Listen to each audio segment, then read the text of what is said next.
8 సంవత్సరాల తర్వాత భారత జట్టులోకి వచ్చినా కరుణ్ నాయర్ ఆకట్టుకోలేకపోతున్నాడు. టీం మేనేజ్మెంట్ అవకాశాలిచ్చినా వినియోగించుకోలేకపోతున్నాడు. దేశవాళీ టోర్నీల్లో మాదిరిగా పరుగుల మోత మోగించలేకపోతున్నాడు. సాయి సుదర్శన్ను కాదని కరుణ్కు అవకాశమిచ్చినా టీం మేనేజ్మెంట్ నమ్మకాన్ని నిలబెట్టలేకపోతున్నాడు. దీంతో 4వ టెస్టులో అసలు కరుణ్ నాయర్కు ఛాన్స్ దొరుకుతుందో లేదో అనే చర్చ కూడా ఉంది. ఒకవేళ అవకాశం దొరికితే తప్పక రాణించాల్సిందే, లేదంటే కెరీర్ క్లోజ్ అవుతుందని మాజీలు హెచ్చరిస్తున్నారు. దీంతో కరుణ్ నాయర్ పై ఒత్తిడి పెరగడం ఖాయంగా కనిపిస్తోంది. ఒత్తిడిని అధిగమించి ఒక బిగ్ స్కోర్ సాధిస్తే మాత్రం జట్టులో సెటిల్ అయ్యే అవకాశం ఉంటుంది. ఇప్పటి వరకు 6 ఇన్నింగ్స్లో కరుణ్ నాయర్ బరిలోకి దిగాడు. 3 మ్యాచ్ల్లో కలిపి 131 పరుగులు సాధించాడు.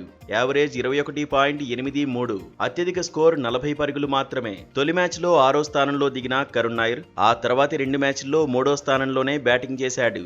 ఇప్పటి వరకు పెద్దగా ప్రభావం చూపించలేకపోయాడు. అయితే రిథమ్, టెంపో బాగున్నా ఎక్కువ పరుగులు సాధించలేకపోతున్నాడు. 4వ టెస్టులో అవకాశం దొరికితే ఎలా రాణిస్తాడు అనేది ఇప్పుడు ఆసక్తికరంగా మారింది.